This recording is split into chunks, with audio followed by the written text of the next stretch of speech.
Now, someone is asking, why is it very, very difficult for someone to get a job in Kenya? Now, this person graduated in 2018 and he pursued Bachelor of Commerce. He went ahead and did CPA and also ACCA. In fact, he got first class. He has been tamaking. He only got internship, and after that, he has not graduated at all. Now he's asking why it is very, very difficult to get a job. So as a person who has worked, as a person who graduated also, I can see at the moment in Kenya there is a lot of desperation. There is hopelessness and people are unable to get a job. Now, around 15 years ago, when Kibaki was the president, it was very easy. You could apply for 10 jobs and invited for interview, at least 3 jobs. Even blind application, even my first job, it was through blind application. The jobs were very plenty. Now, it came to Uhuru's time and it started becoming very difficult for one to get a job. Now it's Ruto's time, it is even more difficult. To get a job is a miracle. You know, someone will get straight A, and go to college, pursue nursing or another marketable course, and they still become jobless after graduation. There was a time pursuing nursing or Bachelor of Medicine was just a ticket to employment. You finish Bachelor of Medicine, you go to internship, you are paid 150,000 shillings during internship, and after finishing that internship, automatically you get a job. It was very easy. So there was a lot of hope among Kenyans. Now the reason why Kenyans are not getting jobs is because of the politics that we have and the politicians who end up occupying influential positions. Now, these politicians, they don't want businesses to thrive. If a certain sector becomes lucrative, they impose taxes on it, which affect that sector. So eventually the sector dies and those jobs end up being phased out. You find an investor wants to come to Kenya.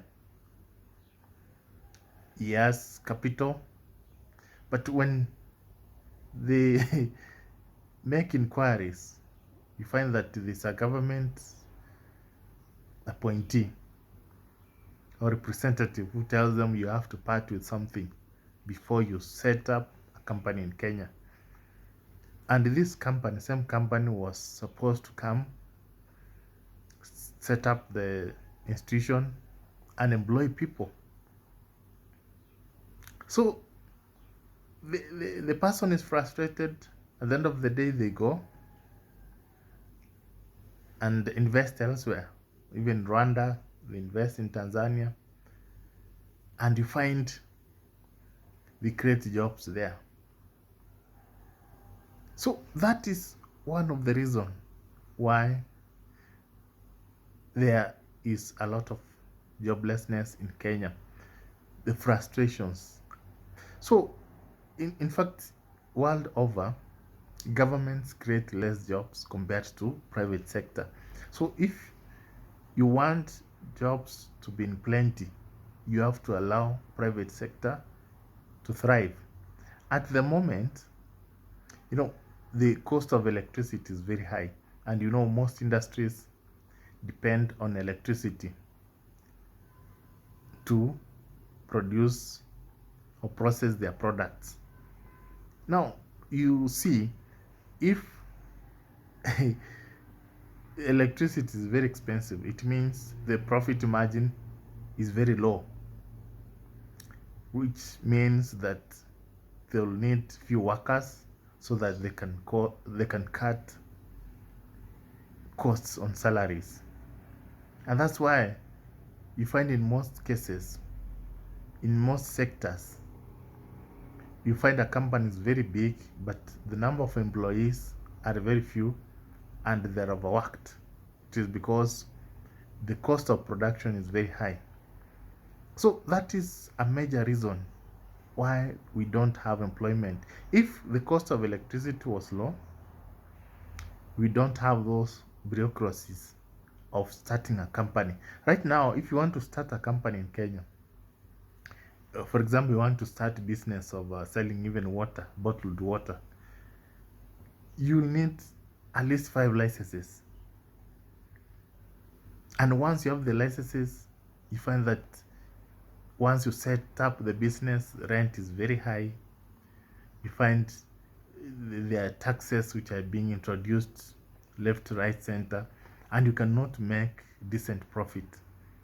A very small shop of just refilling water, the cost of starting that business is more than 1 million. It is very difficult to operate a business in Kenya.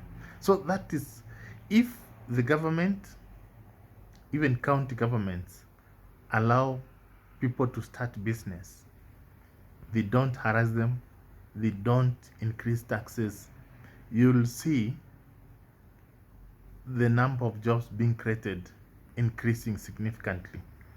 That is what is happening in places like Dubai, Saudi Arabia. That's why we are exporting labor. It's because their taxes are favorable. They don't harass people who own businesses. Just start wines and spirits business, you'll find every day the police are there to harass you. So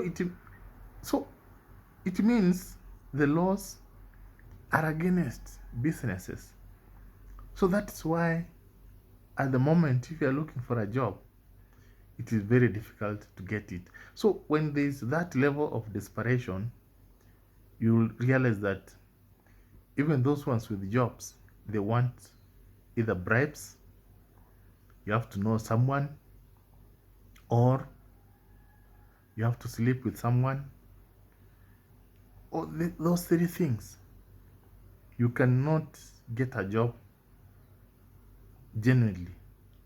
But around 2013, from 2002 up to 2013, you could get a job genuinely. Even KRA, you could get management to any position genuinely. It's because the level of desperation was very low. Now the number of graduates is increasing, and those ones who are looking for same jobs are many compared to those years. So as the population increase, companies are being frustrated. They're not making enough profits, and at the end of the day, jobs are not being created. So all these ones is as a result of the poor choices we make in politics. So that is the reason why there's a lot of desperation in Kenya. We don't choose the best leaders. So Kenyans, when it comes to elections, they actually choose the worst. You find that the popular parties,